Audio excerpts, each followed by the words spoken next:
Nine popping his axe, but he has to chase in real deep for this one. Can anyone bail him out? He's just getting trampled to death. Somebody help Crystal. It pops him in at the last second, but Nine grabs him in the end, pulls him down. Now, underneath that tier 2, I mean, he's fast. Can he get away, though? Nope, the final swashbuckle gets him in the end. But they get drug in a little bit deeper. Zayat, he's going to be chased down to the side here. At the same time, 33 is kind of toying with them, trying to bait Secret into going for more, but they will not get baited. 33 just straight up throws damage onto the tier 2, saying you guys can't fight right now. Force staff aggressively force staffed in. Force staff back into line, but Resolution cleaves out the support. The Stoneborn gives him a little bit of time. Nisha, he's got to keep his distance here. That's Thunder. Secret can keep poking here. They can. Can they actually keep them in place though? Slowed down by the curse and the hammer. Nisha comes in through the side. The shield crashes there. Boom! There goes that Visage. There goes the Wraith Pack. Popped as soon as the cloak is gone. This poke and physical burst is ramping up for Secret. Desolator on Resolution. Just doing a huge amount of work in these engagements. You get the proc on any hero, throw the swashbuckle on top. And suddenly it's a decent amount of minus armor coming your way. I mean, Rezo is the carry right here, you know? It really is. Going back to his days with the multiple TI runs here. Not unfamiliar territory for him. Yeah, I mean, I always think of, when it comes to Resolution and carrying on the main stage, I always think back to that time we stood in for Team Empire, and his performances at that TI were incredible. I mean, he's 9-1-7, level 20. He's the highest level in the game. Scanning. Having a beautiful game here. Shard online, Echo build back up after the BKB disassemble. Less Luminosity attacks required. Like, he is going to shred these Tundra supports if he gets on them. Crystal Maiden basically just gets Starbreakered into oblivion. Skeeter needs to use his BKB timing well. If this fights go really long and Secret still have the manpower up, I feel like this is not the same situation as last game where Tundra can stall the fights out super long and just benefit from the Astrals and the tossbacks and the arrows. Yeah. This is more you got to commit with your Terrorblade, get the damage done, and make sure it counts. At the same time, though, while Rezo's having this amazing game, we saw in the last fight, Crystallis, because he still doesn't have BKB, he's just being soloed by a single hero. I mean, Nine is so farmed in this Primal Beast that he's just able to trample him down. It makes you wish he had 2 Force Staffs, right? Yeah, that's true. Maybe that is the key of the game. I mean, Puppey has one. He's building Glimmer as well. Under attack. Any extra mobility you can give your Drow. Very nice hook shot. Hook shot off of that, but it does give an opportunity for Nisha to get off the Rolling Thunder if he wanted to. Global silence from Puppey, though. It is something expended. And Skeeter's looking to go in here. Still has Aegis for about minute 50. Skeeter's chasing Puppey with the Eye of Scotty. Slowed down to a crawl. He is pretty tanky, and they actually can't finish him off somehow. The hell, he has like 26 armor. Yeah, I mean, the tier 2, I guess that armor aura is maybe just enough to keep him alive. Walks it off. Now, meta has been used, and the Aegis is going to expire in a minute and a half. There's going to be time. It was the marksmanship, giving him all the extra bonus agi. Yeah. So his silencer's a lot more tanky than you think. Oh, that's interesting. I think Skeeter thought he was going to like 3-shot him. Yeah. Oh, wait a minute. This guy have a Sven shard or something? Now Secret have an opportunity to abuse the meta cooldown here. Smoke up from Puppey. Wants to try and initiate with this Nisha Pango, either find the back line. Surprised they're going right now. But maybe it's just like meta's down. It doesn't matter if he's got Aegis. Down. Aegis running out in 50. They want to find some initiation with the Solar Guardian on top. They're not quite close enough. Puppey. The smoke is going to break. Tundra on high alert. Up on a high ground. Really good timing from them. They backed out at the right time. They read, you know, hey, even if we've got this Aegis, we're still exposed whenever meta is down. We have to play defensive. Nine's just TPing outpost. Or he canceled that. That was a aggressive outpost TP, I was about to say. I was wondering where he was TPing to. Yeah. We'll take it back. The Tundra, I mean, this team is just so efficient at playing the map. They have an 8K lead. It really doesn't feel like they have that much, but it's just all on their supports. These supports just always get farmed. Taking up the Force Staff and Toxa, sitting on the big boy Philly. Oh yeah, and he's going to get the Aghanim Scepter soon, which means one of the side benefits of the Aghanim Scepter is the constant rocket spam that you get. So that's another aspect of split push that Tundra will have. Now he's got something. Yeah, split push the lanes. He can throw the vision in the fight to find the silencer. Yep. Making it annoying for this Pango who wants to hide in trees. Yeah, he's just going to pick it up, buy out for it. Thundra collecting a lot on the map right now. Them again. this deep vision they have in the mid lanes, that's, I think, giving them a heads up that this is happening. Now, they're going to lose their Crystal Maiden, but that is really not that important. Thundra are pretty happy with losing their 5 if it means another smoke is down on the side of Secret. They're okay with this for now, and okay, I was gonna say Skeeter had a Sacred Relic in his inventory. A little early for Divine there, son, but of course Nullifier coming out. It's gonna be nice to dispel these secret cores in the fight. No more Force Staff for the Drow at a time where he might really need it, right? Yeah, sure. Also messes with Pango, so interesting itemization here from Skeeter. Again, I think Tundra's identifying they want to make the most happen in the interval where they get the clockwork hook shot, they get that initiation. This meta is off cooldown. Especially for the next Roshan fight. This is what both teams are gearing up for. For Secret, they do have like a whole core lineup that scales incredibly well here. The Nullifier is really the best item for. I mean, it felt like there was a lack of damage here. I would expect maybe like I think just a pure Daedalus route or something. I think the Nullifier becomes very good when you get to that Swift Blink. That's what he's thinking about, right? He has a queued up next. I don't think you go this Nullifier without getting a Blink somewhere in your inventory. Yeah. Because what you really want to do is be able to just Blink on the Drow, Nullify, Scotty hit him. He's gone, right? He has to sit there and man fight you, and it sets up the fight very nice for the team. Same with like the Silencer. I mean, we saw the Silencer's tanky, it takes a little bit. Nullifier just helps you cement these kills. Thundra wanting to use it here.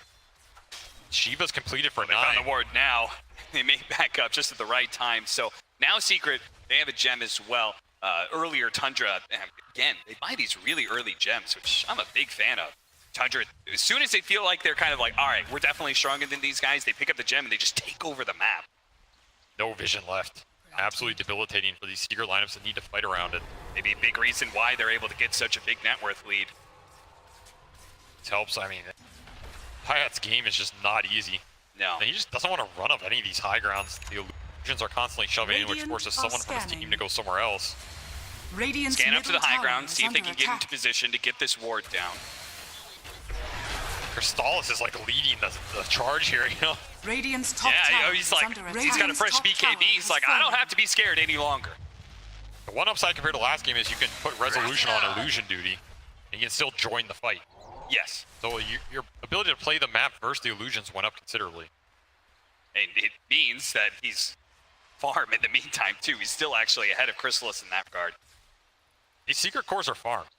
I'm just worried that they go in. Boom, Thundra is just hitting so many good timings on their heroes here. The double Force Staff done, the Ags on the Clockwork, Shiva's Ags on this Primal Beast, and 33 pushing towards an Assault Kuros. That is like the huge armor differential gone, right? AC, Buckler, all these things huge versus Drow. Now they're That's opening target. Force Staff, Nice push them force. deeper into Secret. Maybe that's not what they wanted. At the same time, 9, well, he tried to go in, and that initiation didn't feel good either. So Thundra is now on full-out retreat. The roll-up, Nisha going to be able to deal with the Frostbite. Can he get out, though? He's going to be grabbed by 9. Swashbuckle over to the side. There goes the Crystal Maiden. Nice two-man stun as well from the Nyx Assassin. Force Staff in once again, and the Terrorblade triple kill for Chrysalis. Turns over to 9, who had a deep commit in order to finally finish up that Pangolier. No stuns in time. The BKB lasted long enough. Puppy. Oh, got him just in time. Science finds a 4th kill for Crystallis. Wanted that rampage for the books, but damn close. And Secret cleanup 4, only losing the Pango there. Very happy to get that trade. The gem will be rescued here. Oh, they saw that on the ground, but Shaking got nice his courier out fast enough to be able to recover that gem. So that's quick fingers on the couriers from this Tundra side. They really do. They know how to play with every single unit they have in their control. That is the exact fight Secret wanted to hit. They got some vision out. They take it, the initiation with the Pango. The global was beautiful. Immortality. Separates the fight, and of course, can't ask for a better time. Getting that into the second Roche here. Aegis on Drow is a huge deal. This damage is starting to come through for this Terrorblade. I thought that was an aggressive Force Staff from Secret at first. I was like, oh, that was nice, but it was Thundra trying to save him from the chain stun, which you can't blame them. But it ends up just pushing him so deep, and then Nisha on the back line. Secret just get the dream fight here, right? Drow gets to just shoot Terrorblade the whole time. He gets forced in again, maybe betraying a little bit here. This'll come in He just gets bursted by Resolution with the minus armor. Drow to back him up. This Tricore coming online for Secret here. The physical damage is no joke. If Terrorblade dies, the other two cores are not going to carry the huge distance in that fight in terms of the damage output. Like, this is a Terrorblade draft. You are buffing him up. You want him to live through that engagement. And at this point, Rezo and Crystallis might just be out carrying him.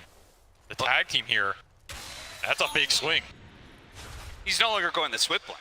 Now he is going back for the Daedalus. Now he's saying the damage is the problem, but I did like your idea of like a certain way to play against the Drow Ranger, because in just a normal game, this one-to-one matchup between Drow and TB is not that fun. I mean, this Nullifier, it makes a lot of sense this game. It helps him stick on targets, but at the same time, he has to aggressively force them to be able to stick on them.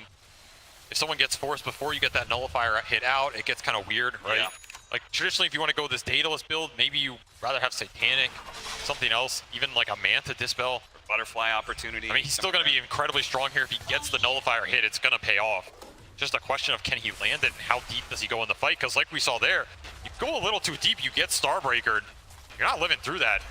Now Secret taking the fight to them, pushing his tower with Aegis. Smoke wrap comes around down though. to the initiation, but Science reads it. He's going to be able to break that smoke. The slide on through. They do have the spike carapace, pop the BKB last second. They manage to get on top of the Silence as well. The global Silence goes out. Science is not dead yet, nor is Puppey. While Chris is delivering the damage on his Skeeter. Force that forward. Manage to get the hook shot. Turn around. Skeeter gets off the Thunder on his support. Manta gets popped. Crystal is trying to walk away, but that Nullifier, it'll keep him in place. And now Nine is setting up for the Starbreaker, though. Resolution. He barely hits the end one, and that's all he needed. Crystal is on the second line. Will stand and deliver the damage onto Nine. That'll finish him off. The Primal Beast with the Dispel is not going to be enough to walk away. Give me your intelligence, mother, and I'll take it every time. Puppey with the buyback to get the extra insta-steal. And runs down Snake King. Resolution finds an extra one on top of that. None of these heroes have buybacks, so Secret, the world is their oyster at this point. I mean, this game has swung completely, right? Like, we can feel in these fights, the damage is just running out for Thundra. And the real carry in this game, Resolution, coming online, hits 25 after this fight. Which is a huge deal for this hero. Now you're dealing with double Starbreaker, which have just been debilitating for Skeeter. Yeah. I mean, beautiful hook shot here. They get the Sunder off. Operation Safety to bail out Skeeter. Takes the fight to Crystallis. Maybe if there's no Aegis here, this fight looks different. But even so, Rezo is just smacking him. That hammer hurts, man. Yes, it does. All of that farm is paying off. They're so focused on dealing with the Drow Ranger in this bad matchup with the Terrorblade that it means that Resolution is completely uncontested in fights. Delivering damage right there. And there's a man on stage who set all that up in the first place. His Vendetta positioning, breaking that smoke, that was made beautiful. An awkward initiation for Thundra. I mean, that's what wins Secret the fight there. Like, imagine Puppey gets broken on instead of that Nyx. It's a completely different engagement. Instead, Nine has to spend his entire BKB duration and half that fight chasing Puppey around. He doesn't want to be doing this. It's dirty duty. Someone has to, but it takes him way longer than he wants. And now Secret taking control of this game. Now they're scaling into that late game Tricore where Shiva's on Nisha on top of a Timeless Relic Arcane Rune. He's going to be pretty strong in this next engagement. Huge amount of spell damage coming out. If Drow lives through the initial burst from Thundra, it's going to be a hard fight. Rocket Flare scouting Puppey. They're going to go for that free kill. And he had the gem too. Nisha's going to try and follow this up though. They do have the Dawnbreaker ultimate coming in on the side. They're going to chain stun down this Visage. They've worked through the cloak. The double hammer goes to play. And Snaky, well, he's trying to raise the field. They're getting on top of Crystallis. This time around, but he doesn't have that second life. Skeeter's got the meta, and they can start laying into the Drow Ranger. But they need to be able to get the disarms. And now the chain stun going out. The Drow falls, yes, but Resolution and Nisha, they are just cleaving through hero after hero. The Primal Beast again trying to walk away, but Resolution, he'll run you down. He'll drag you down into the dark, down until you fall, down until you go all the way back to the fountain. Resolution Starbreaker breaking Tundra's dreams here of closing this out 2-0. He wants to send it to a game 3. This man is absolute resolute. He really is, and it's so fitting. He showed up on this roster with Zayats, completely turned what was kind of a mediocre lineup for Team Secret. They really did not find much success. It seems like this combination of Zayats and Resolution we see on the right-hand side is what has been enough. It's a Seeker ingredient that has turned Secret into an absolute killing machine. May just give them the chance to even up this series against Thundra, the upper bracket finals. Seeker is just all over Skeeter in these fights. He just does not have the sustained help like last game. And they are able to burst this terribly down regardless of the Drow. And yeah, you love to see that, man. Harken back to a little bit of the TI1 days. has fallen. Back then, in their very first international, the boosts were closer together, much closer. They're face up against each other. Here at TI-11, it feels like a similar vibe, and you could see Zayats. He loves that. Oh, especially when you're dead. There's nothing else to look at but that guy across the stage from you. He's standing up and shouting. Yep. Little extra mental mind games going down. And that's 2 lanes for Secret here. Cementing themselves at a 15k gold lead. They have the buybacks. Thundra's probably going to have to buy out to take these fights. Full control of this game now. Octarine done on Nisha. Aeon disc for Puppey. Jumping him just became a little bit harder. I mean, now you really need to get value to this nullifier. You need it, but yeah, Skeeter's just getting kited, right? And even if he takes down one of these secret cores, pick your poison. Are you going Drought? Or are you going Dawnbreaker? Yeah, somebody's got to deal with this Dawnbreaker, man. I almost feel like 9, getting his level 25. I know most people go the extra duration, but I almost wonder if getting the BKB piercing disable would be better. Just deal with this Dawnbreaker, who's like BKB and challenging the Terrorblade every time. It might be. If you can just get this Dawn off your Terrorblade, at least free him up a little bit, or maybe burst him. I don't know how much it's doable, but you have to deal with Resolution at this point. He's just cleaving through your entire team. I mean, he has Blink. He has everything up, pushing towards Strength Blink. In fact, he's saving for buyback. So even if you kill him once, he is going to buyback. He's going to Solar Guardian back in. This Dawnbreaker has built-in Aegis here, as long as he wants to keep the gold up, which he will. Yeah, that's actually a pretty cool idea, because they're essentially just one team fight away from being able to finish off this game too. We'll see how Thundra is able to hold now that the shoe is on the other foot. Rocket's coming out, doesn't see anything. Skeeter might get caught. And it's up. This would be the worst situation. A 2-man stun set up with the Resolution, ready to go. Both will fall. Both do have buyback, but there's going to be a third hero on the ring. It's 33. Roll on through, stop the onslaught as well. Everything being countered on the side of Secret. They've used their buybacks, but they're not even going to be able to do much. Maybe they can. 9 jumps in, grabs the Drow Ranger, and they do manage to get him. Immediate buyback. Secret trying to reset around this one. A beautiful shot from Zayats. Once again, another 2-man follow-up. Nisha keeping his distance here with the swashbuckle. Is going to roll up to the side. They're going to try and deal with this Nyx assassin. Dawnbreaker coming in. Here comes the stuns. Can they chain stun him? They burned out of mana. He needs to be able to get off a Sunder, but he doesn't have an opportunity to do so. He falls. A dieback on the carry, but at the same time, the Primal Beast went in, but they couldn't actually deal with the Drow Ranger, who's just in the back line. Throwing away the damage. Resolution. He will not go down easy. He will not go down without a fight. He finally does fall, but Thundra, it's too late for them. They blew far too much to be able to bring down the Dawnbreaker, and now Chrysalis is here to clean up. They buy back where they can. They do have the roll-in coming on through. That's going to be able to get the chain stun on to 9. He's dead as well. 3 dead, no buybacks. 33 going to be collected, and that is HGG. Team Secrets. They will close out this game 2 and even up the series. Victory. I mean, that's what everybody wants to see here, a game 3 between these two teams, and that felt like Secret's playbook through and through. Clinical early to mid-game, executing with their ults on the kills that they need to. They do have the roll-in coming on through. That's going to be able to get the chain stun on to 9. Out of that game well, 3 dead, no buyback. 33 going to be collected, and that is HGG. Trying to get that meta to maximize usage, but that one fight clicks. All of a sudden,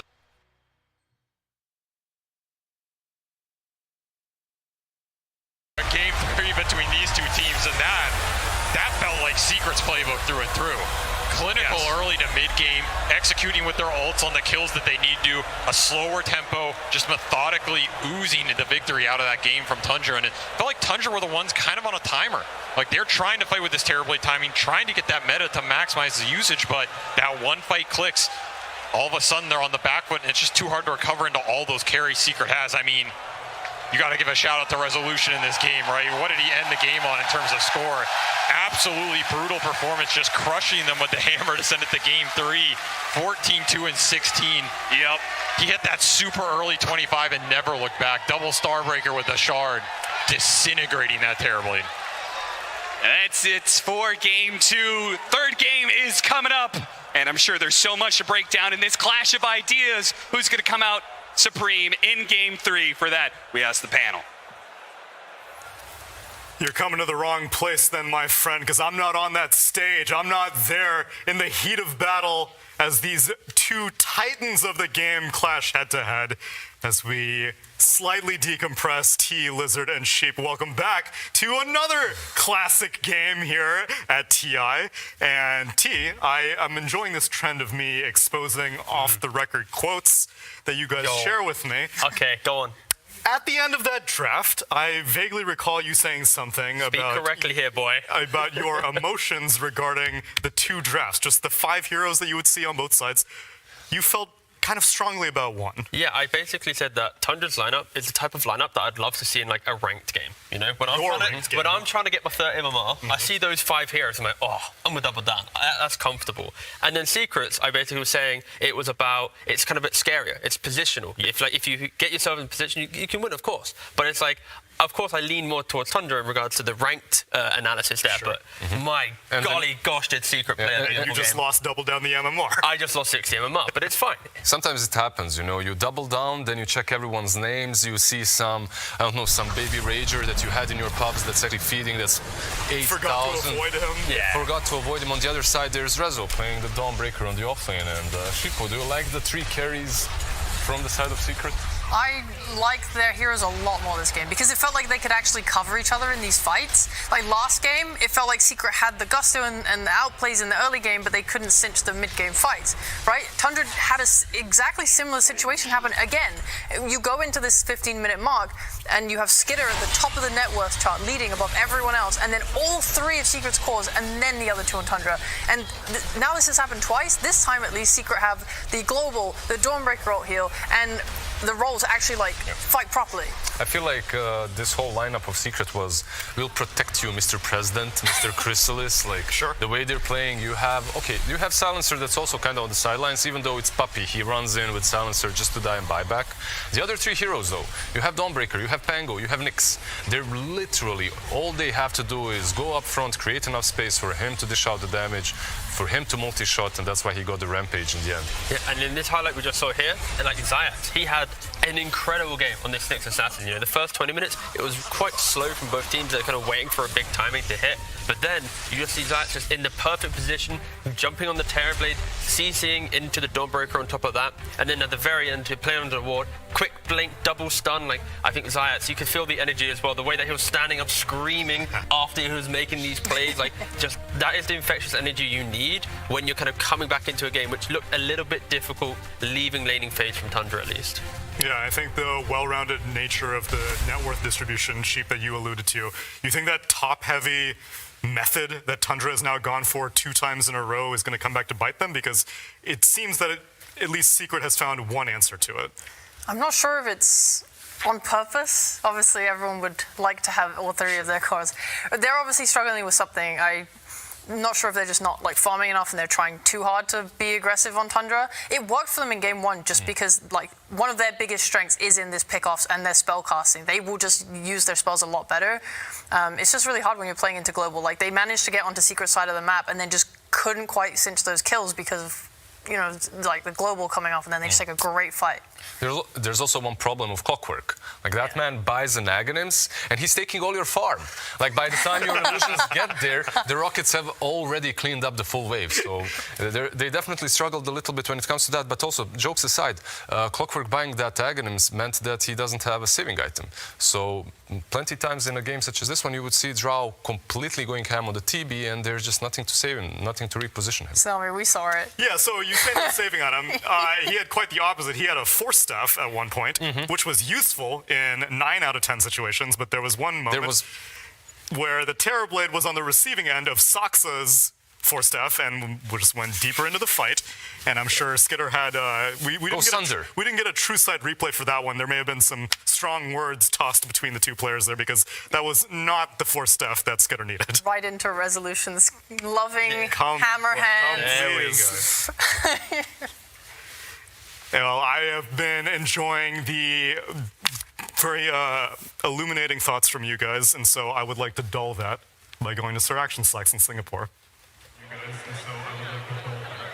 Hello, hello, hello, arena. It is Sir Action Slacks here in the crowd. How are we doing, crowd?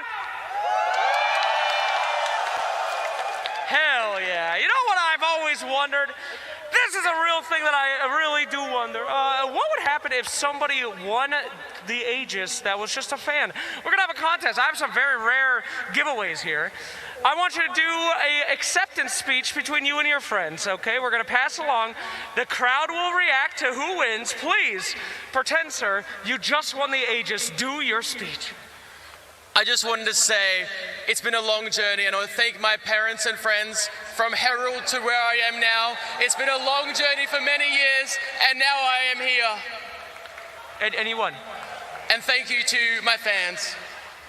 Okay, pretty good crowd. All right, give it a shot. All I gotta say is the competition sucked.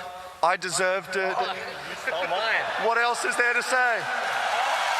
Damn, that was like a puppy interview. That was hype. All right, sir. I've got to give it to you guys. The crowd, the Singaporean crowd, incredible today. All for you guys. It's all for you guys. Thank you, thank you. Wait, one more? Okay, make it fast. We won because of Singapore, baby. Let's go. Okay, crowd, I need your help. Contestant 1, please. Applause if you want it. Contestant 2. Yeah! Contestant 3. And 4. All right, it looks like we have a clear winner here. Is your beautiful little prize. I don't know what this is. I'll give this to you. I don't care who gets this one. I only brought 3. For every winners, there must be a few losers. So sorry, guys. Thank you for watching. And please send us back to the panel. Can you throw to Tsunami for me? Just say back to you, Tsunami, as hype as you can. Back to you, Tsunami. Okay, that's too hype. I don't like that. You're doing it too much better than me. Thank you so much. Yo, thank you very much, random Singaporean fan. Thank you very much for sending it back over here. The duality of Dota players. I 100%. Contestant 2, carry player. You could tell it. You could, from that intonation, he is no stranger to saying that he single-handedly carried his way to the Aegis. He was the coach. He was the coach. He wasn't even in the game, yeah. Yeah, I've also had people take credit for victories that are not deserved, but I am happy that the crowd has been getting into it because, yeah, we've been now embracing the Singapore indoor stadium. It has been living up to the hype 100%. I'm glad that everyone's getting into it.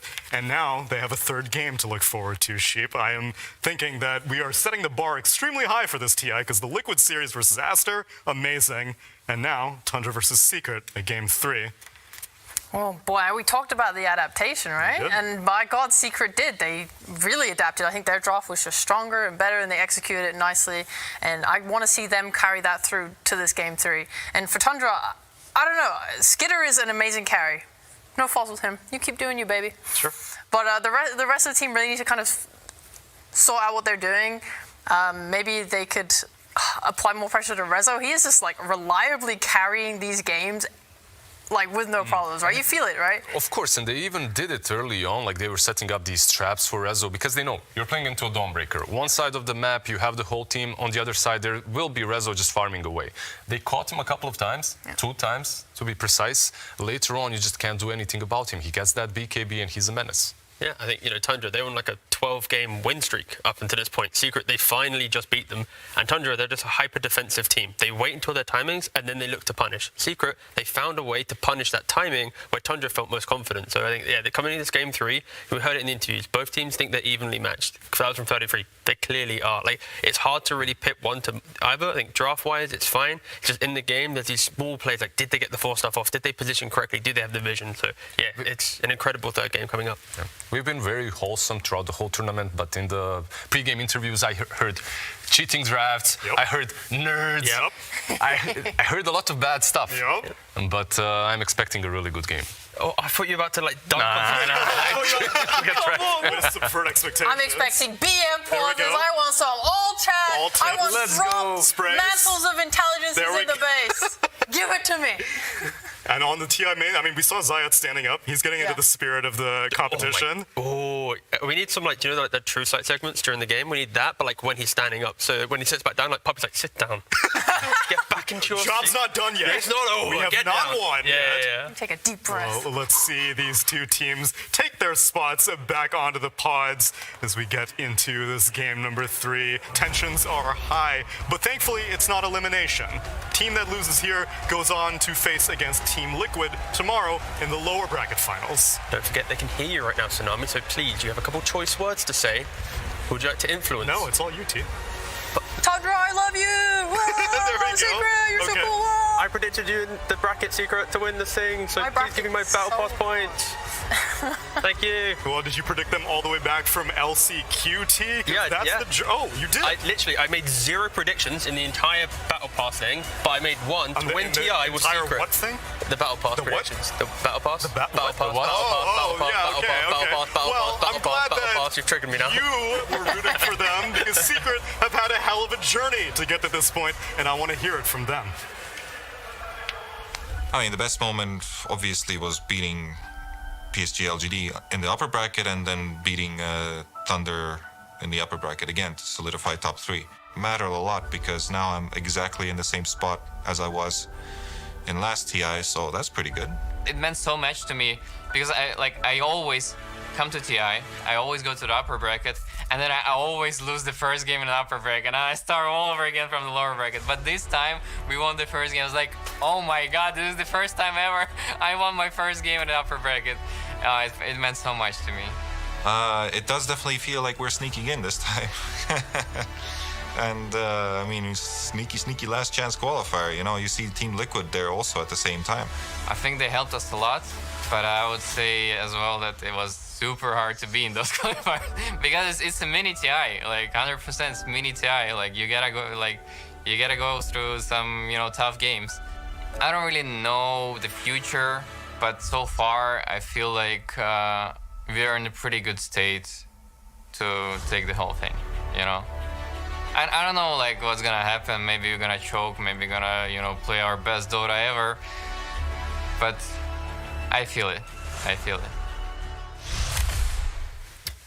And he should feel confident feeling it because he's got 2 people right behind him and to the side of him who have already done it. Puppy taking the very first Aegis, and Heen as a coach on Liquid, looking to replicate these results. Going head-to-head against AUI 2000, coach of Thundra, and waiting in the lower bracket is Matumba Man on Liquid. But it's encouraging, and I mean, Rezo, anytime I hear from him, it's hard not to smile, Sheep. He's such a kind boy. Dude, Rezo's so nice. I met him last TI, and I think he was like ready to retire. He was talking about moving on from He was Dota. Russian talent at that TI. Yeah, and he was like, I don't know, like I'm just not sure, and like I'm so glad that he found Secret and they're performing so well. Like he is definitely one of the kindest dudes I've met in Dota. And he's one of those players that just kind of gets picked up by a team, right, and then destroys a TI. It's not the first time that it has happened. Yeah, and the journey he's gone on, right? Like obviously throughout the year he's had to go do a lot of things unfortunately due to things happening. So the fact that he's been able to go through all of that, keep his mindset in a good spot, and then return to the main stage with Secret, go through the last chance qualifier, the group stage, this point here, yeah, it's incredible performance and yeah, a lot of respect towards Resolution. And the fact that he gets to do it with his boy Zayats as well, because for those of you who may not know the context, Zayats was picked up by Secret during the middle of DPC Tour 3. It was because Yapzor wasn't able to play, and Zayats comes along, Rezo loses his theoretical lane partner, and then a few weeks later, there's a vacancy, and they get to reunite. And we thought that maybe it was a bit of a honeymoon period at first, maybe at the Riyadh Masters tournament, and then it just keeps going, and they keep doing well. Just chemistry, isn't it? If you find the right players that want to play with each other, they get to these tournaments. Like, what was it? Blitz mentioned how it feels like 3 separate tournaments to get here. Like, you want to have players that actually want to play with each other, not these just world-star rosters that are forced together because, oh, we got the money to bring them into the squad. Like, these guys, they want to be together. At that time, you're probably like, you're in Team Secret, Zats comes in, suddenly Puppy starts speaking like Ukrainian, Russian, Estonian, whatever. Zats as well, and suddenly you hear Rezo, and then again Rezo, and you find yourself with a new teammate. Although even though you said that, T, I remember that whenever you were showing your graphic on which 2 of the most prominent players would make combinations, we see Zayats and Puppy. They're willing to rotate. Now let's see if we're going to follow these dynamics in game number 3. Take it away. Thundra Esports versus Team Secret. Game 3.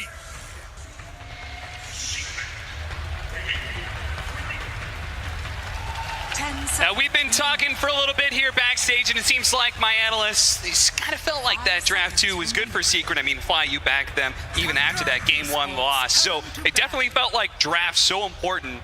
We're going into this Game 3 draft. What do you want to see that's different? I want to see, first of all, I want to see Secret banning this Broodmother. So Tundra's going to be forced into a different opening. They already banned out the Doom, and just go for a different approach than they did the first game, because Thundra does have second pick again. That is scary, right, Quinn? Yeah, I mean, second pick, running it back. I think the core bans and giving them this, like, they just beat the CM. Was it really more impactful than a Potom?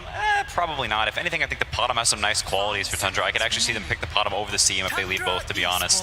Yeah, they do the 2 core bans. I think this is much better than the first go-around.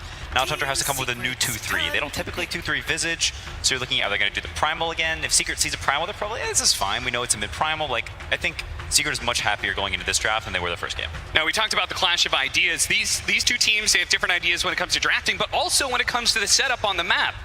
We saw earlier, Thundra, they prefer Dire, and Secret actually actively choosing Radiant against what most people would expect right now. Quinn, why do you think they chose Radiant? I genuinely don't know. It may be something to do with them playing their triangle for this Roche Hill. You saw a lot of like tension and waiting around this Roche pit, and I know the hill. You can sort of play closer to the hill on Radiant and like meme with the Roche pit, like throw some arrows, you know, whatever. I think they may value that dynamic or something along those lines. That would be my best guess, to be honest. You guys, anybody else have some ideas? It's interesting because in a way Dire has a better access to Roche almost because they have the outpost there. They can fight, they can buy back, they can TP in. Radiant can't. Right. So it is actually hard for me to understand, but we did play, like, from my perspective, we played Thunder, who chose Radiant, and what they like to do is they just like defending their side of the map, and the Radiant jungle is overall bigger. It's easier to place sneakier wards that are hard to find. Okay. And that makes it harder for the enemy to invade if you want to put your resources into that. So maybe that's why I'm not 100% sure. Laning is generally better on Dire. Yeah, the Dire offlane is generally considered strong. Yeah. I could see it being a defensive type thing. I feel like if we go back to a lot of those historic Secret teams that played pretty defensively, they played to scale, they played to farm. My brain is telling me a lot of those like Radiant defense type situations. Like Radiant Triangle just feels really hard to break. It is much bigger, the hill, like it just feels like you're walking into a fortress. Yeah, so I could see that being part of the game plan of Secret. Feels like the side lane's maybe slightly better for how they play him or something, I don't know. But then you have to ask yourself, isn't this better just when you're on second pick? Because on second pick, it is easier to get that better win condition. You get the overall last pick. That's what happened last game. They picked this Dryandra last, and you know, the entire game, Tundra's 1 fight away from losing that game. This game, Secret's on first pick. Thundra is going to get to respond in whatever the way they want, and we saw the first game, it was kind of a similar story with this OD coming out. At the end of the day, they couldn't match us OD at 60 minutes, right? I agree. If you believe like the first pick has to take it to second pick in one of those scenarios, then if you're doing it from Radiant, you get in that situation where you have to take the fight into their Dire outpost for a Roshan. It gets really sticky, right? I am happy to see this Dawnbreaker back, though. Yeah. I was not sure if they were going to get this hero after that last game, and I feel like if they don't take it here, it gets banned 100%. Yeah. Because that hero just did insane work for them. It's one of the big flex scores that Puppy likes to play around it, that you talked about in that previous game. So I feel like this draft is, again, this is like more in Secret's wheelhouse in terms of, I don't feel like there's some crazy 33 hero already causing them problems. It's just kind of like a skirmish team fight oriented game.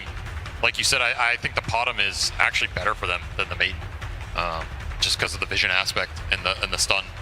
But otherwise, I feel like Secret's probably happy with this in terms of the first phase trade. Yeah, I think so too. They had this Dawn flex waiting, so maybe Thundra picks Netta's hero at the phase, but it's like, it's not some end of the world stuff because you can still counterpick it if you want. So you're at least getting one guaranteed lane counterpick. You can late pick Nisha's hero, so maybe he's not going to see his lane, but he will see a lot of heroes. I think they are a lot happier because, you know, Thundra picks this double sup. It's not something super scary. It's not oomph, you know? Like you see in the last game, there's a Brood, bam, like you need to respond to this. Your whole draft is revolving around this. You're scared, you're thinking about what they pick. Like Thundra picks 2 sups, and it's fine. It's, you know, decently well-rounded. There's nothing wrong necessarily, but I think Secret is in a much more comfortable position. They're happy with what they have, and they're sort of, you know, planning things out. They can get some better structure, I think, than they had the other game. I mean, they also just get to ban, like, whatever they don't want to play with. Yeah. The 2 supports are locked, right? So then you get Naga ban, you get OD ban, probably the 2 most annoying heroes from game 1. And I think it's kind of the beauty of a best of 3, and sometimes, you know, you see it in a best of 5. People the teams develop over time. They run into these different scenarios and they have to adapt. And you can see that Secret has so much confidence in this Dawnbreaker, and they take it and then they ban everything that they've played against before. And now Thundra is the one that has to adapt, and they're going back to one of the things they used to do, which is pick this guy, his Tusk. However, this does mean that Secret gets a nice counterpick for Nisha mid, and we know how much damage Nisha can do when he gets a counterpick mid. Yeah, I mean, Nisha is an absolutely beastly player with a good game. I mean, there's maybe some angle with this Tusk pick here. Like, you would think that, hey, you see Dawn, you know it's going to the side lanes as a core. Maybe you want to pick the cores to counterpick that. But I think this team puts a lot of value on Netta having like a very impactful pick slot. Like they'll give him the 8 with some oomph pick, they'll give him 18, or they'll give him like some hero that he thinks is insanely broken. So maybe they see, hey, we have this Tiny, we don't want to pick like some double melee, really weak lane like Blind, and then we get counterpicked. So let's save our offlane pick. We think Netta and having a good lane in our offlane is really valuable. Like we're going to put extra emphasis on that. And hey, 9, you always do fine in lane anyway. You can run around and cast your spells just like you would in any other game. It's going to be interesting to see what he opts for this Tusk, because I could see them getting like an Ember or Storm or something here. They just want to get a mobility hero that abuses like some of the lack of super early stun that this Tusk provides, but they went for the Earth Spirit as well. I also feel like this Earth Spirit CM duo is kind of designed to keep that Visage pick in check that you always have to think about coming down, especially when they have this tiny 4. Zeus. There's the immobile Spirit. I like it, because, you know, he can get away from shards. It's not that easy for them to set up a kill on this Zeus. There's almost always going to be a response. And when you think about how these heroes are going to clash against each other, which I'm sure these guys are considering right now when they're talking about it, there's so much poke coming out from Secret that Thundra has to commit for a fight. They have to commit for a kill. They're going to go in deep, and then, you know, the counter initiation starts. There's going to be Dawnbreaker ulti, there's going to be this Earth Spirit ulti. So currently I'm kind of digging Secret's draft, but, you know, we're kind of missing 2 heroes on the other side. Yeah. So it looks better. I mean, I think there is one element to Secret's lineup that Thundra may look to exploit, which is they have a lot of this very similar magic damage. It's like mid-range damage, so if this pipe, this Wraith Pack comes out, we talked about the Wraith Pack being annoying in the first game. Secret is incredibly bad against Wraith Pack and also really bad against killing it, and here's your Wraith Pack hero. So they will have this, you know, potential, hey, maybe our lanes are falling apart a little bit, our heroes need levels, our heroes all do damage the same way, and potentially this Wraith Pack pipe like become a problem. Yeah, that was a very good pick for them. I feel like everybody almost forgot it was like still in the pool because it's been a first phase hero for so long, but I think they just fell and the scale. I think they just fell into the trap. If you guys remember, Secret played against this Enigma, and they actually picked Crystal Maiden and Dawnbreaker. Yep. And they absolutely demolished this Enigma, and that's exactly what they're going to do now. Like, okay, we're just going to lane this Dawnbreaker, see him against you. They're going to last pick something else. I'm not sure. It could be, you know, a Rezo hero. It could be a Crystallis hero. But I think this is actually better for Secret. I think they messed up on Thundra. Interesting. I mean, I think was it against Tiny in that other game? Because I know people value like the Enigma with Tiny especially differently than other Enigma lanes, because you have this like wacky toss back, like the Eidolon's duplicate, and then you just get exploded by all the Eidolon right clicks. I mean, I think this is another one of those situations sort of similar to the first game where Tundra's like, hey, we know like what you're going to play against this, and let's see who has the right idea and how this lane plays out. In the first game, it seemed like Secret did. Maybe it's, you know, maybe Secret has it again. I would not be surprised to see this Enigma Tiny like do okay on this lane, just because of how much they play these summons. I agree, you're kind of giving Secret some comfortability here in terms of like they just get to play this Dawnbreaker Enigma matchup. At the same time, there is no BKB Blink Black Hole cancel. So if Thundra feel like that is something they needed in this game in terms of like a hard shutdown for a carry that's going to come out and they don't want to have to counter with their last pick, it helps them a little bit in there. Because like, are they going to pick Visage here for the Wraith Pack? It doesn't seem amazing, right? What about a Vengeful Spirit in there? Oh, Venge. That is an exotic choice, I'll tell you that. I don't know if I believe in Venge, but... Okay, they double down on destroying this Enigma. I mean, this is a hero people were picking in scrims a lot before TI against this Enigma, experimenting. I've seen lanes where the Enigma gets absolutely blown out of the water, and other games where Enigma sort of survives. I think he should get toasted here. Like the Dawnbreaker lane, I think you can play a little bit around because Tiny can interrupt the spells. But this lane it's CM Gyro. Like you are getting nuked, you are getting flacked. It's pretty hard to play this lane. I don't know if Tiny interacts that well with it. So I like this pick. I mean, I don't think you're too worried about scale here. All the Gyro has to do is just fight. He can even be like third net worth. You're not even sad in this game because you have Zeus and Dawnbreaker to back up the scale. Exactly. I'm definitely liking this response from Secret. They have multiple lanes that are good against Enigma. They have a lot of different damage resources now with, you know, Gyrocopter bringing that physical damage. Dawnbreaker can build into that Desolator. we have seen Dawnbreakers go for the Wraith Pack build before. I don't know if he's gonna do that. I think Rezo, kind of popped off last game and owned. We're gonna see last pick, but it is gonna be the Skitter CK. Sticking to the comfort. Is this a hard CK game, or what do you guys think? Yeah, I mean, in terms of in-game matchups, the Zeus one, as time progresses, is pretty bad. All your illusions kind of just explode, and your hero explodes too. I mean, potentially they just feel like they need this tempo. They want this strong lane. It's, back to the comfort for Thundra, but it's another game where I feel like I look at the draft and Secret has pretty good options. They have good draft integrity, much better than the, how easy it was for them to play the first game. I think, now this Gyro can kill the Wraith Pack. I feel like I look at this draft and I'm pretty chill if I'm Secret, I think. I think it's similar to the second game. It's like Tundra's trying to get this carry who can push out the lanes and give this kill threat between the Tusk and Mirana that they like to use, along with the Tiny, some ability to open up the map and find the kills. But Secret just has so much lane shove to back it up, and on top of it, they have the global ability. They have the Solar Guardian, they have Zeus ult, so they can back up some of these heroes that otherwise would be scared to push lanes or get gone on. They can turn it around. And I think that was I think the Solar Guardian was huge in game 2 in terms of breaking how Thundra was trying to play that map.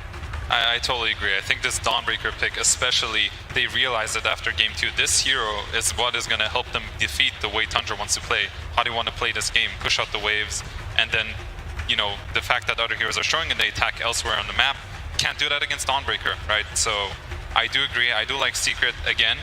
A lot of it is going to come down to how this Enigma does in the bottom lane. If something happens where they get this kill with Toss, it can completely change the way this game is going to go.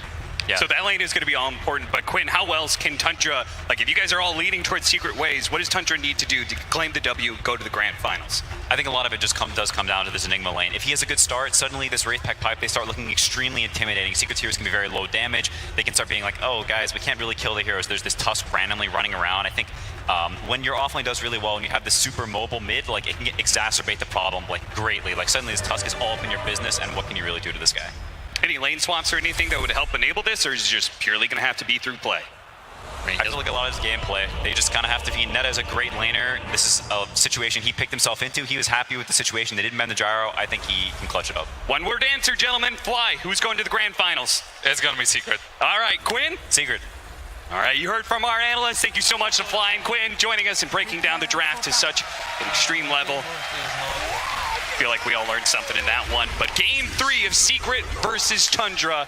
It's about ready to go. One of these teams is going to be going to the grand finals. Maybe the other team will join them, but it'll have to be a very long Sunday for them. They'll have to go through the lower bracket. They'll have to play 2 series in a row.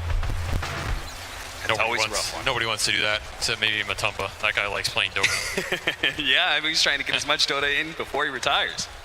I mean, this is another game where I feel like this Thundra draft does exactly what they've been doing the whole tournament. They have a bunch of heroes who can push the lanes out. They have an illusion carry. They have a summons offlaner. They have this killer mid for 9, like the Spear Breaker, like the OD, whatever. He can run around, make some crazy stuff happen, help set up the kills for supports.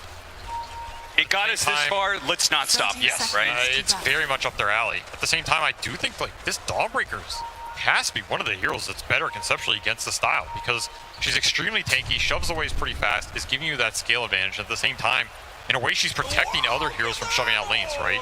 Imagine Nietzsche is pushing lanes as Gyro's pushing lanes later in this game. He gets arrowed, Tusk jumps him, you have the Solar Guardian come out. Yeah. Suddenly, Thundra are in a position where they need more heroes to go for those types of kills, and every time you force them to have to commit more and more numbers, those moves become a little bit harder, right?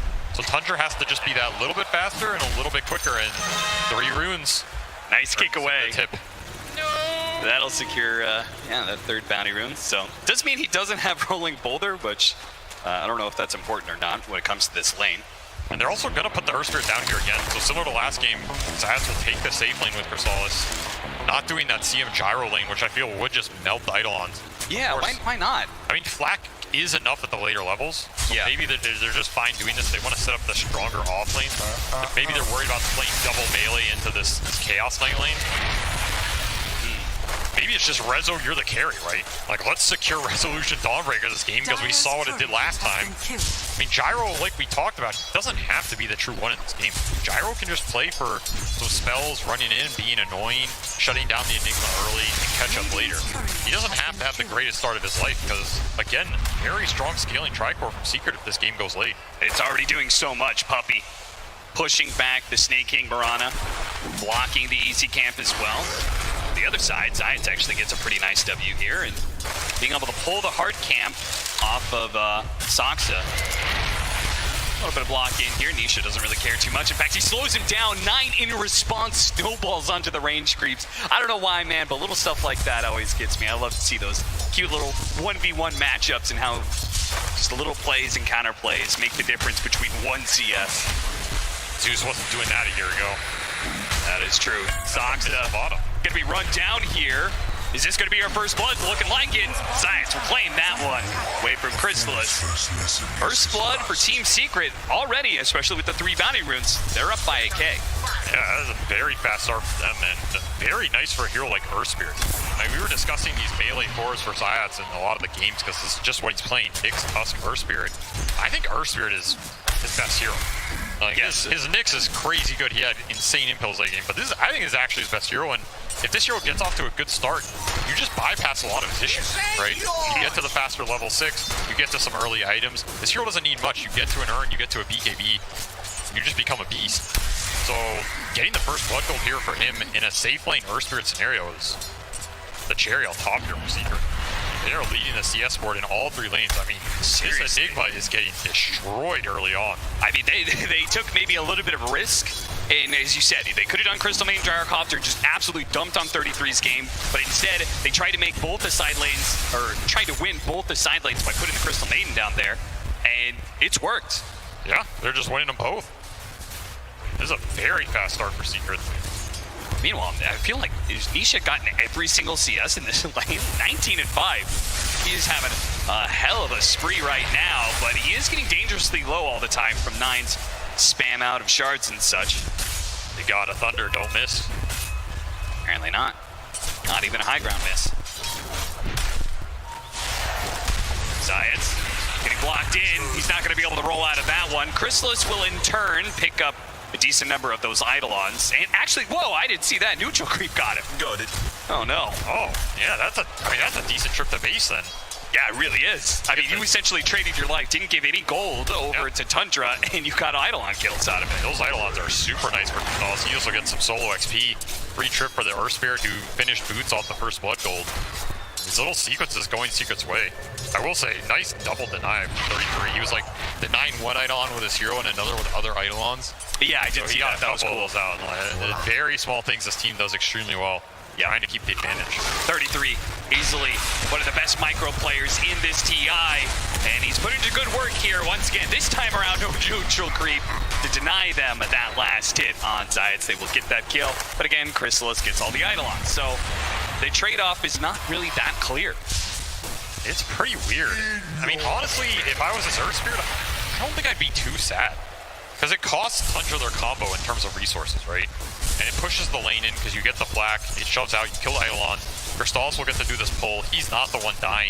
He gets a bunch of solo XP. I think it's what Thundra need to do in terms of coming back for this Enigma, pushing his net worth up, getting the XP for Tiny. Yeah. But it's definitely not something like end-all be-all. And I mean, that's also the deadly combination of this Tiny Enigma. Like, you just step up too far, you get all in. I mean, Zayats will have to walk all the way down here.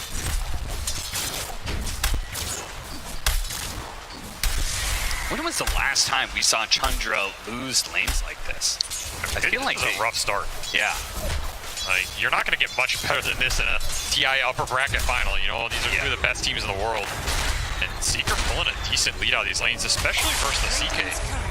Well, Chrysalis maybe overextended himself a little bit, but Zayats stopped Soxa in what would have been an avalanche tossback under tower with Malphus still on him. Like, that could have been a kill on Chrysalis, but Zayats put a stop to it.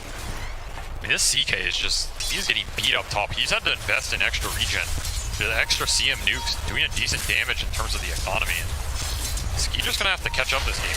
Like, this is 3 Secret cores pulling decently ahead in this early game for only 5 minutes. Yeah, Skeeter's not gonna be happy with that one. And again, this is a double global lineup. So if you fall behind, Secret pulls ahead with the levels. Yeah. Suddenly you have Thunder God's Wrath, you have Solar Guardian online, whereas you're trying to catch up with your own ults. And by the time you get there, it's harder to use those because they have the global response. Yeah, like one roll in from Zayats could be a kill on 80 core if they're far enough ahead. This would be an all-important kill. They're going to have to snowball and do manage to keep up with Nisha as he tries to hop over the cliff. They do have the roll-in, though. They need a little bit more damage. Nisha delivers a bunch before he goes down. Maybe Secret can collect some kills in return. 9 is so low. Puppy's going to throw it out. Frostbite's going to be game. And Soxa left the DD for his mid laner and may regret that choice. Nope, they're not going to go for the dive. He's thinking about it. Roll in from behind, Zions blind, trying to find Soxa. Does get him now, slows him down with that double damage, puts it to work. The toss over is not good enough. Puppy will secure the last hit. 2,000 net worth lead now for Team Secret, 3-2. Nice response from Secret to turn that mid fight around. I thought Nisha was just gone for sure, but they get the double kill out of it. They get the rune. Extra levels for these supports. Puppy's up to level 5. A lot of early damage going to come out from the CM Earth Spirit combo. And Tusk is also not a hero who wants to be losing these river fights. Like, this is where his spells are pretty strong. He's pretty tanky. You can abuse the stack gain. Zeus is a hard hero to man up on. I respect that go attempt. Like, these are the types of things Thundra, they need to start looking for in this game. Get the tiny Mirana going, finding these little kills and pickoffs. You have CK stun, you have Malefice. 3 stunning cores from Thundra here to set up some of these kills.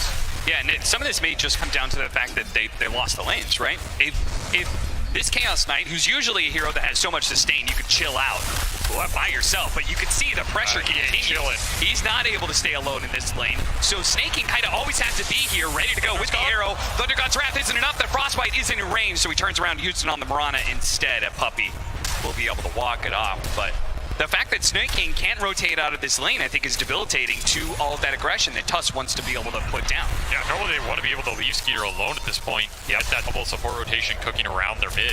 9 is the hero they often play through for that early tempo, so side lane's going a little safar does mean that the supports get locked up in these random 2-on-2s. They don't necessarily want to be in for too long. 8-minute rune fight. Well, Nisha was trying to jump for it, and Snaking will go down to Rezo. These Thundra supports, they're having issues in this early game. That silencer game, where Puppy was super under leveled. It was like 13 minutes in, he was still level 5. He's having Not this game, man. He is way far ahead thanks to all of these kills. Level 3 Frostbite, maybe not even need the tome. Save that one for Zions. Yeah, I'll take it anyway, you know. Roll in, kick back, nice play. 9 out of spells, needs a little helping hand. Snaking, the arrow slides right on by, but was enough to dissuade Secret, pushing in some more. They're actually going to use this to smoke. This is a cool play. Yeah, they're going to try and activate this Tusk heading towards top. Good. CK is one of the easier carries to smoke to because you can just stun the guy and sets up for you easily. See if Rezo seals this one coming. Out the right time here, or is he?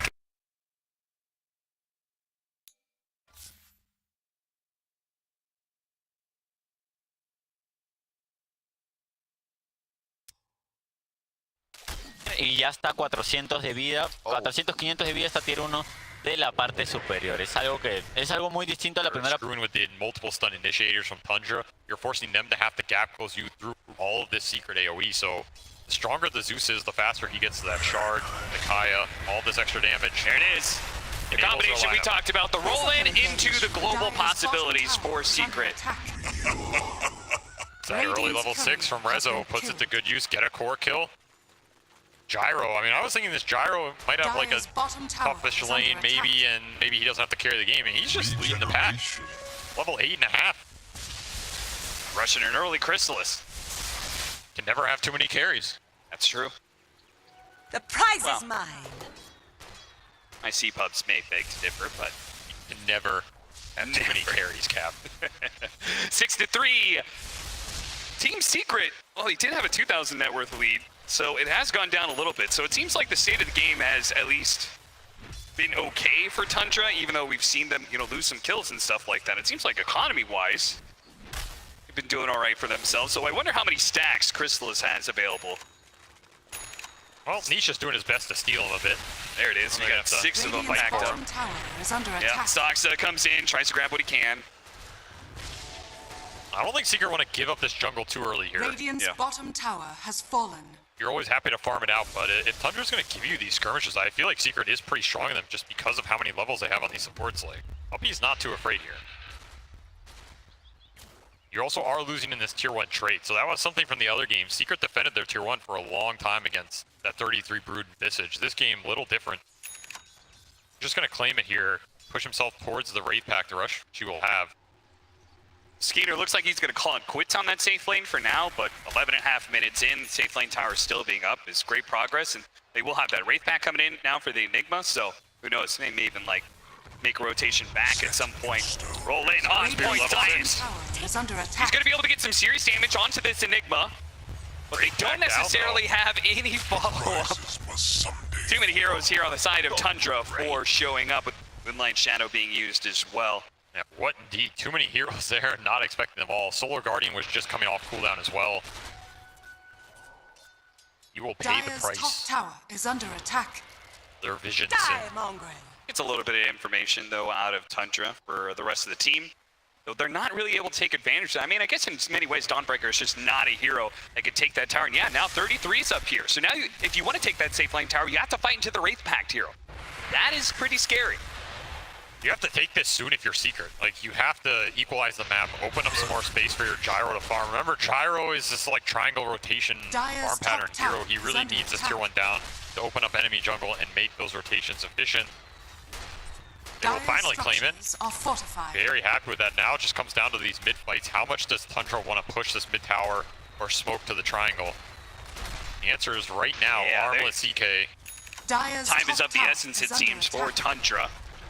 Do not want to give too much space to this Secret Tricore again. The Enigma is going to push into mid lane while the rest of the team smokes out behind in the mid tier 1 tower. Great D-ward read, though, from Team Secret. Incredibly valuable here. Going to help protect the Zeus. They are just chipping this tower. Eidolon's doing a decent amount of work. Pretty hard to engage for Secret here. They don't want to walk up too much. There could be CK in the trees. You don't know where this Tuskar is. He was bottom. You don't get the tier 1, but about as close as you're going to get. Illusion! Yeah, certainly. Alright, so an early Chrysalis and a straight-up BKB, so really delaying the Aghanim Scepter a lot for Chrysalis.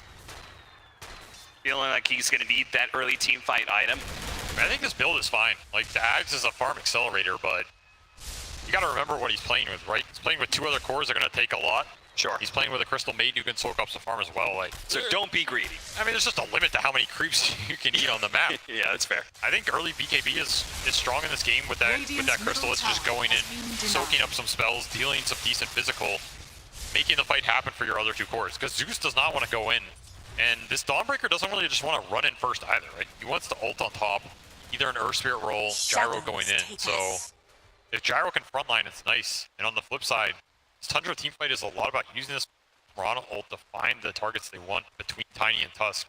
Searching for it now. Tried this before. They're going to have to lead off with the Avalanche. Tumbler Toy over the side to make sure they get the toss. And a very nice pickoff for Thundra.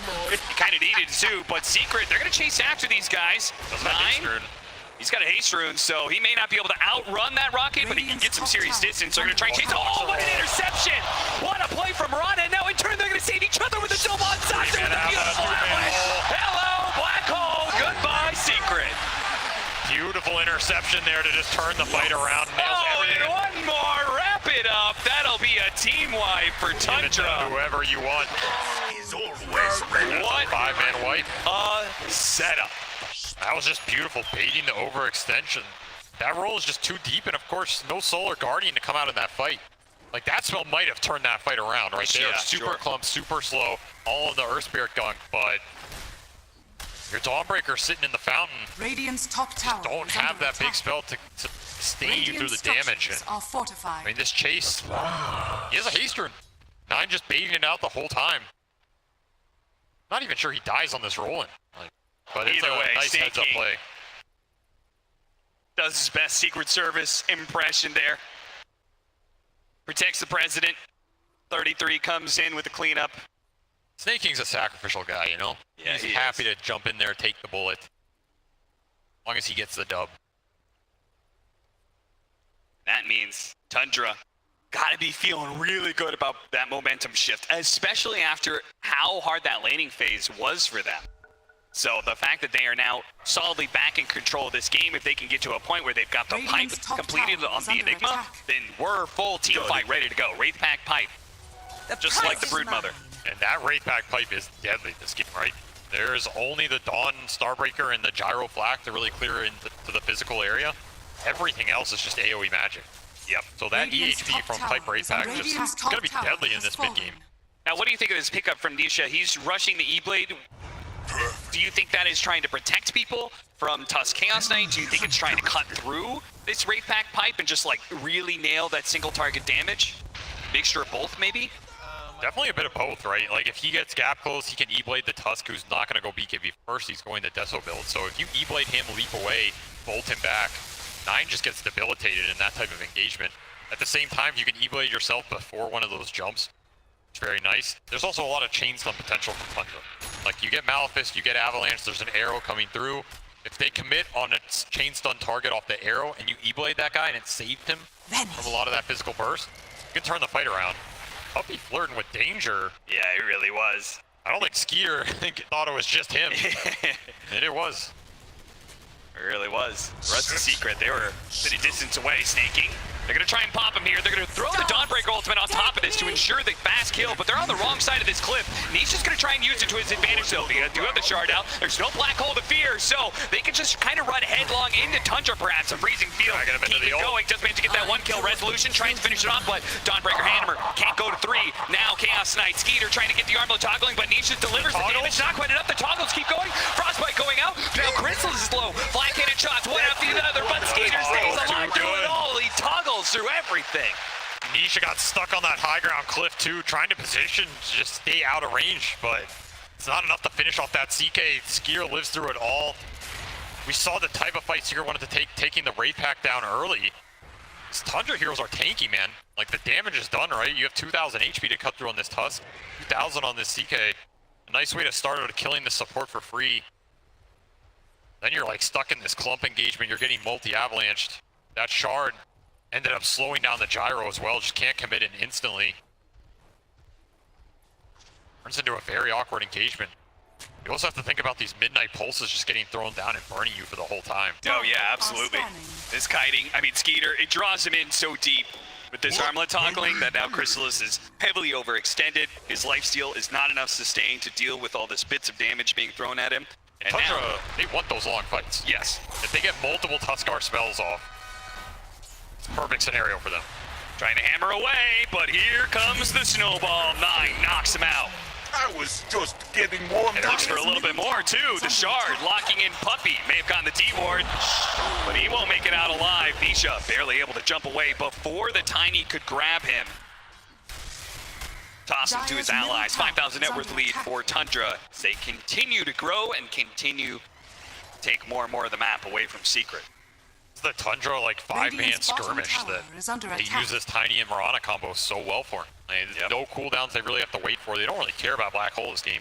They're ready to fight off the stuns, get their carry involved. Skeeter having a way more impactful game this time around. Level 13 topping the charts. He's just been involved in everything, and between him and this Tuskar tag team, there's not enough armor or survivability to deal with the physical burst right now. Pushing Secret to the back foot, it's going to give a lot of space to this Tundra lineup to soak up the map. And if there's one thing we've seen this series, it is these two supports between Soxa and Snaking. And they find farm and they find it very fast. Yes, they do.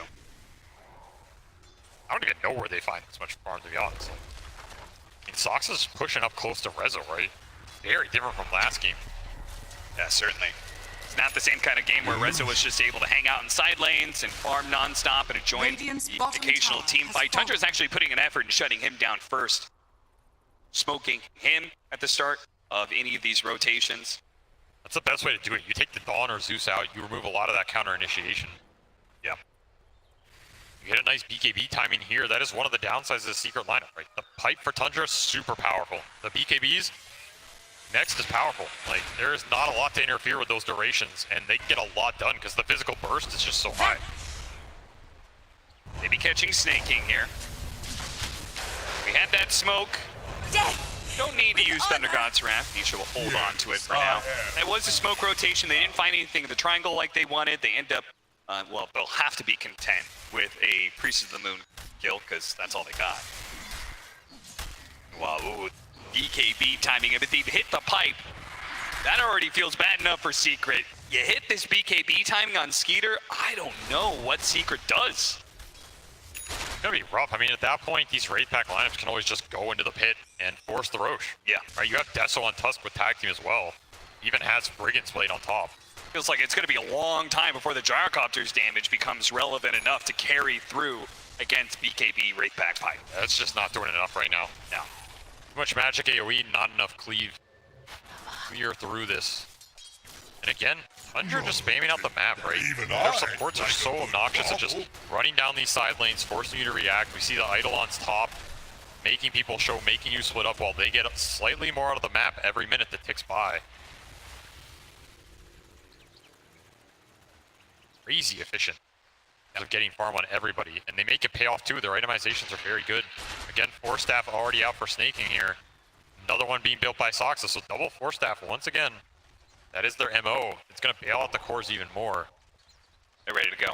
They are always ready. Dire's bottom tower is under attack. Regeneration. Trying to tackle that area of the map that Radiant uses to farm up so much. That Radiant Triangle, where we typically have a gyrocopter who's going to be farming of Ancients. They couldn't actually catch anybody there, but it did clear out enough space where they feel comfortable going back to do Roshan, right? Because Secret is just... I mean, if they're not going to challenge them immediately, Roshan just dies too damn quickly. So Aegis pick up Force Skeeter. Ooh, accidental BKB pop, I believe. Haste. He doesn't need it, you know, sending a message here. Yeah, Roshan cannot dodge the smoke gank. That's that raid pack force fight that Secret just can't take right now. They just need more farm. They need on this Dawnbreaker, and he's just not getting the space, man. He really is not. 9 might just be able to 1v1 him here. Rezo not gonna be able to TP out in time. Soxa is there for the cleanup. And this Tusk has just been incredibly annoying for this Dawnbreaker this game. The amount of interrupts he has, the physical burst versus a hero that does not build armor for a long time. And he has racked up some serious Deso charges too. He's at 12 already. Try and find this tiny nice instant kickback. A lot of magic damage. There's that E-Blade being put to use. Dire's middle They can catch somebody out of the way of the Enigma. Radiant's top tower is under attack. No wraith back, no pipe. They do get bursted very quickly. Very true. It's like the fail from last game. You have this much magic damage. It makes all of your stuns count for just that much more. It'll push Gyro almost to the top of the charts here, so Crystallis is still going for that Ags. He's just going to try and scale it up in a late game Gyro with Ags Satanic. Radiant's one way to top try and tower deal with is the under burst attack. blink without a save behind you. There's one save in this game, you know, it is a very long way away, but Earth Spirit Ags. That's true. Shan't run. You turn someone to stone, kick them away. Might be something to play for super far down the line, but of course, Thundra's going to have a field day before then. Certainly. Especially given the fact you said, you know, they have 3 cores that all want to farm up on the side of Secret. They've only got a quarter of the map that they own, so really nothing is left for Zayat to complete his BKB, let alone that Aghanim Scepter. So it's going to have to be through fighting. And a fight is immediately going to be forced onto Chrysalis. BKB forced. Has to use the BKB. He cannot get caught into a team fight against a Chaos Knight with this Aegis and a BKB. Definitely not. Even the Mage Slayer on top of this, CK going to give him the extra resist and tankiness in these engagements. Not to mention if he ever lands hit on Zeus, just reduce the damage. Look at this, Thundra saying, okay, that side of the map, they can't play. Let's go to the other side of the map immediately. Yeah, Moonlight Shadow in 1 as well. Found the Smoke is gyro. gonna break. They did find the gyrocopter, an opportunity to be able to burst him out almost instantly, and there he goes. The response from Secret, they tried to do some damage to the Tiny, only got him to half health. They fully give up now, leaving Puppy behind. Everybody else is going to be able to get out. Yep, we're good. Radiant's courier These has AoE been spells killed. just do nothing into the auras, man. Yeah, seriously. You have to keep your cores alive here. Thundra are just need more and more net worth lead up to 10k here, using this Aegis to perfection, closing out the map. Suddenly Secret's stuck in a corner again. I feel like that's been the story this whole series. Yeah, kind of. At that game 2, we heard our analysts come in and talk about how they felt like it was just one team fight away from Team Secret being able to crack open the game, and they eventually did do that. I'm not convinced that there's that same kind of win condition here in this 3rd game. I mean, that game had Rezo at top of the charts with like 9-1. This game, he has just been destroyed by this Tuskar and Enigma on the map. doesn't have the same physical impact as it did last game, and now you're getting tossed back on. Oh, they can't afford to lose 9. Nisha, he's going to be pulled over to the side, tries to get a hop away, but no chance. 33 tries to throw out the black hole, doesn't actually catch what he wanted out of that, but still great fight for Thundra. Let's hit high ground. The snowball getting him larger every minute here. The aura's just nothing to fight through it here for Secret. Turn it into a death ball of a game. It certainly is. And Thundra, they're going to force it. Like game 1, they chilled out. They took so much. They just built up this network bigger and bigger and bigger. It looks like here in this situation, 26 minutes in, they're going to claim a full lane of barracks. Team Secret, without Nisha, without a buyback there, there's no way they can hold high ground. That is their big high ground hero. Game 1, they had the Magnus. This game, they've got Zeus. That's the best they have to offer. I don't even think he can really walk up. Is he even doing anything to them at this point? Is under attack. Way too much tankability on this Thundra side. The glyph is down. The tier 3 is almost falling. His Tundra's gonna force this for 2. Radiant's bottom tower. Why back? Well, they put themselves in the front lines. They immediately do get the kick back onto the Enigma. Is that who they really want to go for, though? They've lost their 2 supports for it. They're gonna buy back. But are they going to get anything for this? Even with the extra lives, Puppy TP's in, instant dieback.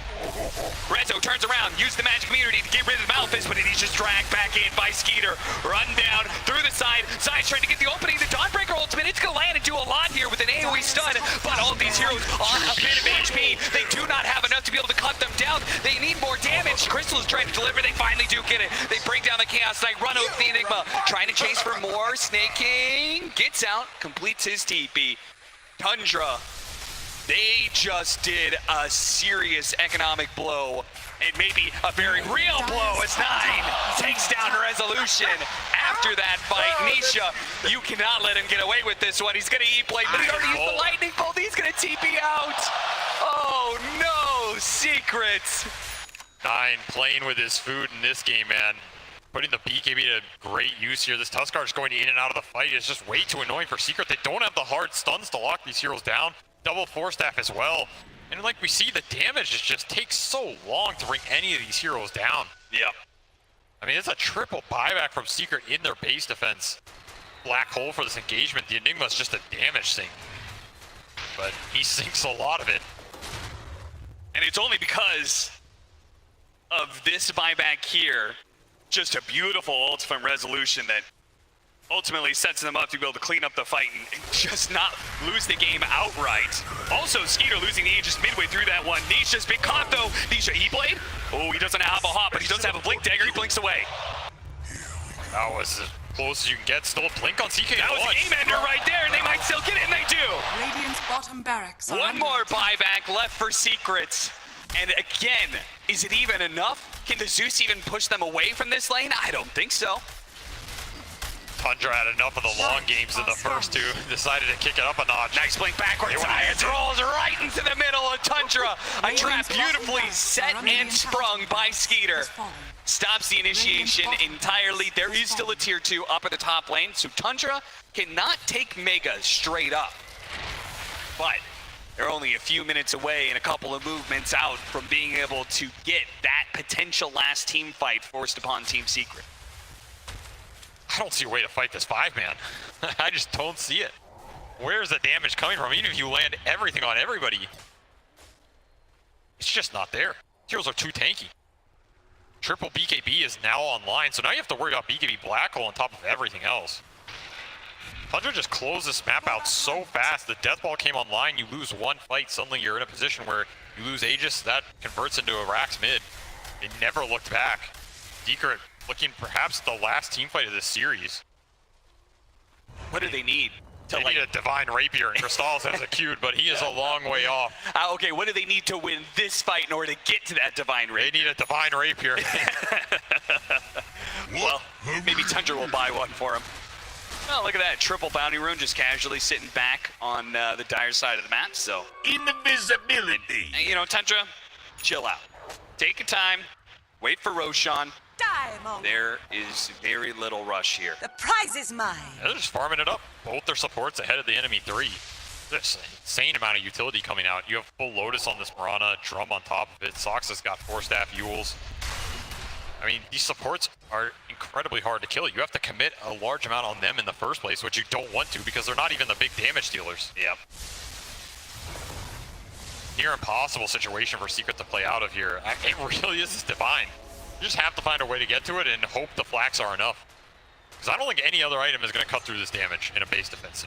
Radiant's Well, top what if Thundra tower goes is under high ground attack. before that? Because that's looking like a very real possibility. I mean, you should, like, tradition says you should probably wait for Roshan. Radiant's top tower. My God, has what if they fallen. did? What if they did go for that high ground? Could they just end the game right there? Could they just potentially seal their grand finals appearance? You gotta wait, though. Dire's bottom tower. Wait is for the under Roshan. attack. Puppy. Saksa knows he's here. Saksa. I don't know how he knew, but he's gonna find him. You're not getting away from this one, Puppy. All that farm. No, I do not mean Some of it's gonna get taken away by 9. Stalls out the game a little bit. True.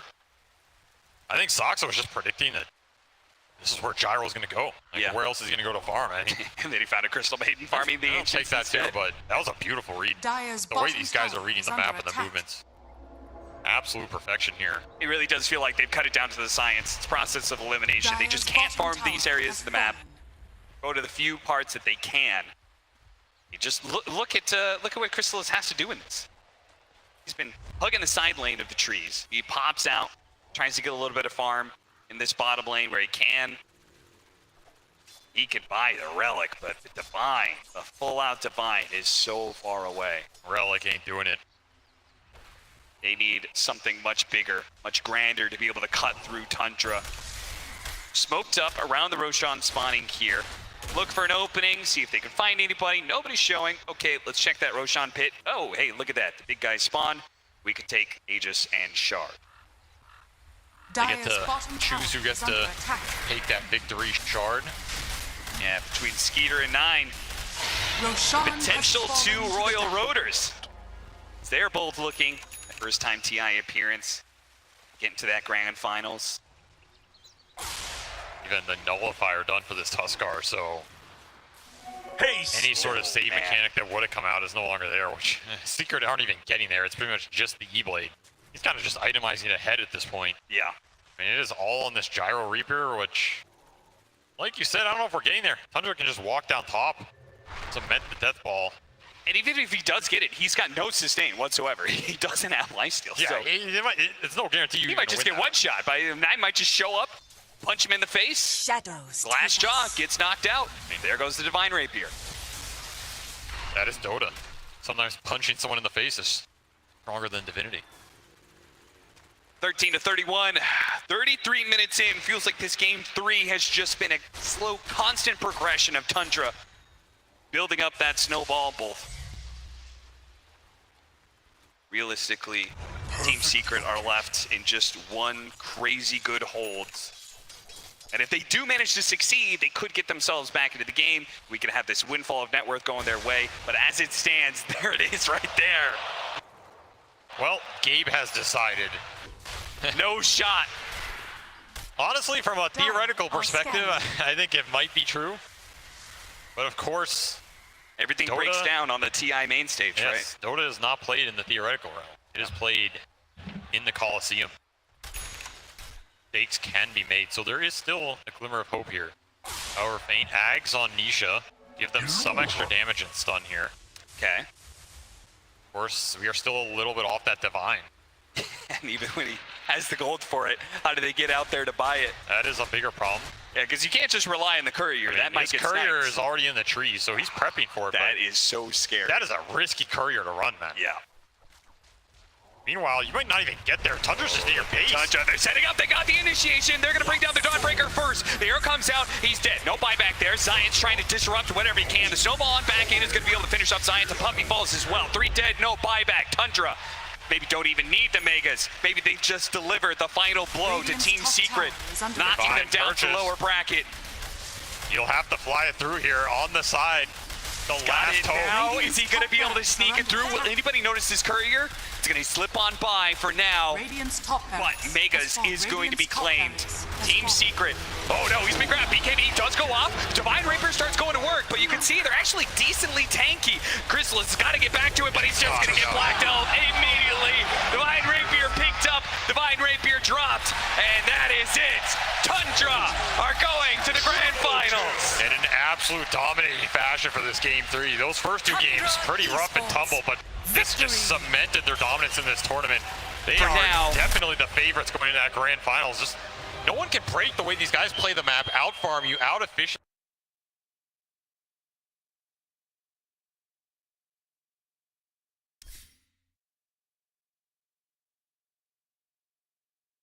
Are going to the grand finals. And in absolute dominating fashion for this game 3. Those first 2 games, pretty rough and tumble, but this just cemented their dominance in this tournament.